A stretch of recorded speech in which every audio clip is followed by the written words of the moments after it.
Yo, what is up guys, Fer here, and today we're going to be talking about a possible plot point that could happen in Wano, and that's Zoro versus the Shogun. Like, based on the cover pages and moments we've had in the story, we know that Zoro is going to play a big role in this arc, and one of them being the fact that he has one of the national treasures of Wano, which is Shisui, that he got from Trailer Bark after his fight with Ryuma. Obviously, the people from Wano are most likely going with the assumption that Zoro was the individual who stole it, so that already would make Zoro the center of attention in Wano Kuni.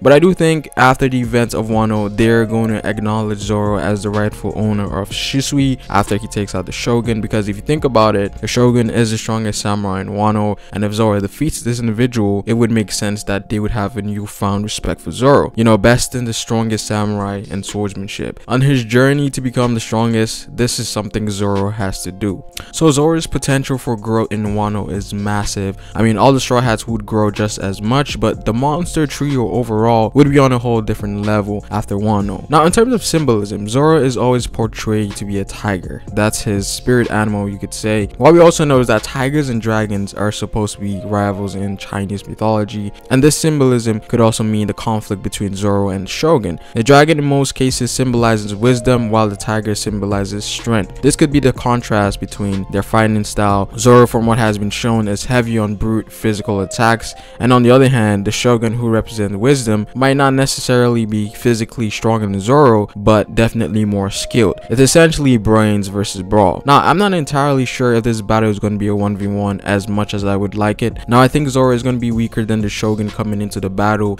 I feel like this is one of those fights that Zoro will have to grow within that very same fight to win, just like his fight against Daz Bones, whereas Zoro had no way of winning unless he became stronger, and we saw that he grew to the point that he could. I think it's going to be very similar to that.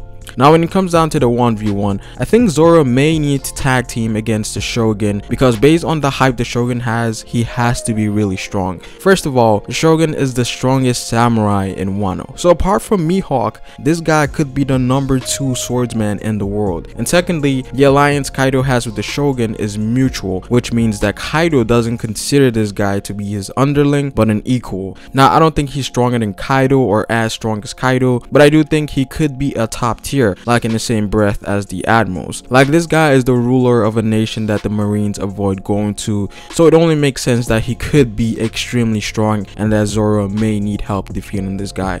Now, going back to the symbolism of the tiger and the dragon. Now, I was always of the mindset that Kaido was the individual who was going to have the dragon zone, but based on known references of Zoro killing a dragon, I'm starting to think that the Shogun could actually have a dragon, zone devil fruit. Now, that would be very original. This guy would not only be an extremely powerful swordsman, but also the user of a zone. That would definitely spice this battle way more than it should, and this could be tied to the idea of why Kinemon hates dragons so much, as seen in Punk Hazard. And funny enough, Momo, whose goal is to become the Shogun of Wano, also has a dragon devil fruit, so maybe there's some correlations there.